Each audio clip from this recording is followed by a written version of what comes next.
السلام علیکم ناظرین، قطری آپس میں ناک کیوں ملاتے ہیں؟ قطر سے متعلق 6 منفرد حقائق جو آپ کو حیران کر سکتے ہیں۔ مشرقی وسطیٰ کے ممالک اکثر ہماری توجہ اپنی جانب مبذول کروانے میں کامیاب ہو جاتے ہیں، جس کی بنیادی وجہ ان ممالک کے منفرد ثقافت ہے جو دنیا کے دیگر ممالک سے انتہائی مختلف نظر آتی ہے۔ ان ممالک میں شاندار رسم و رواج اور آداب کے کچھ خاص اصول ہیں۔ قطر سعودی عرب کا ہمسایہ ایک چھوٹا ملک ہے اور اس کی ایک بہترین مثال ہے۔ اگر آپ وہاں سفر کرنے پر غور کر رہے ہیں تو کچھ ان کے طور طریقوں سے متعلق بھی جان لیں۔ ملتے ہوئے آپس میں ناک ملانا۔ عام طور پر پوری دنیا میں جب مرد آپس میں ملتے ہیں تو خوشامدید کے اظہار کے طور پر مصافحہ کرتے ہیں، لیکن قطر میں یہ معاملہ بالکل جدا ہے۔ قطری جب آپس میں ملتے ہیں تو سلام کرتے وقت ان کا ایک دوسرے کی ناک کی نوک کو چھونا عام بات ہے۔ یہ اس بات کی علامت ہوتا ہے کہ ہم دونوں ایک دوسرے سے برتر نہیں ہیں، ہم دونوں برابر ہیں۔ حال احوال پوچھنا۔ قطر میں بات چیت کے آغاز کا یہ طریقہ بہت ہی اچھا ہے۔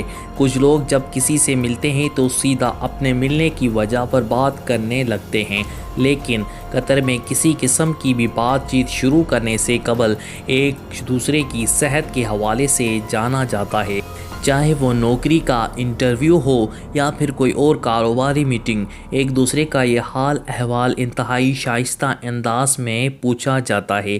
تصویر کھینچنا آسان نہیں۔ جی ہاں، آج کل ہم لوگوں کو اکثر عوام کے درمیان تصویریں لیتے یا پھر ویڈیو بناتے دیکھتے ہیں، لیکن قطر میں جب بھی کوئی شخص کسی چیز کی تصویر کھینچتا ہے تو وہ پہلے اجازت طلب کرتا ہے۔ ہم یہاں مذہبی مقامات، شاپنگ مالز، ہوائی اڈے کے بڑے علاقے، فوجی تنصیبات، تعمیراتی مقامات، صنعتی زونز اور سرکاری احاطوں کے بارے میں بات کر رہے ہیں۔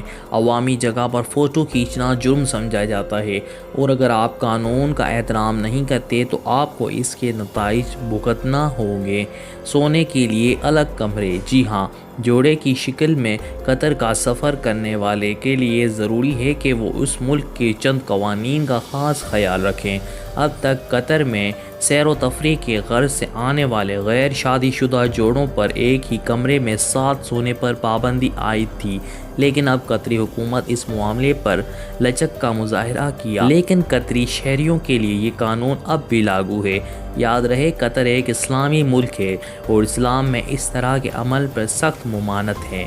لباس کی سختی۔ مغربی ممالک میں لوگ اپنی مرضی کا لباس پہنتے ہیں اور ان حکومت کی جانب سے کسی مخصوص لباس کے زیب تن کرنے پر کوئی پابندی نہیں ہوتی، لیکن قطر میں ایسا نہیں ہے، کیونکہ یہاں لباس کے حوالے سے بھی قوانین موجود ہیں جو بتائے جاتے ہیں کہ آپ کو کیسا لباس پہننا ہے اور کیسا لباس نہیں پہننا۔ کھانے کے آداب۔ قطر میں اچھے اخلاق کے ساتھ رہنے کا حکم ہے، اسی لیے یہاں ایک ہی پلیٹ میں دوسروں کے ساتھ کھانا بات چیت کی ایک بہترین شکل قرار دیا جاتا ہے۔ ایک اور خوش آئندہ اشارہ یہ ہے کہ کوئی اپنے ہاتھوں سے آپ کی پلیٹ میں کھانا ڈالے۔ اس کے علاوہ کھانا عام طور پر ہاتھوں سے کھایا جاتا ہے، حالانکہ کھانے والے علیحدہ علیحدہ گھروں سے تعلق رکھتے ہیں۔ امید ہے آپ کو قطر کے متعلق یہ حقائق پسند آئے ہوں گے۔ اگر پسند آئے ہیں تو کامنٹس میں ہمیں لازمی بتائیں۔ ویڈیو پسند آئی ہو تو ویڈیو کو لائک کریں، چینل کو سبسکرائب کریں۔ ملتے ہیں نیکسٹ ویڈیو میں، تب تک اپنے ہوسٹ عبدالستار کو اجازت دیجیے گا۔ اللہ حافظ، اللہ نگہبان۔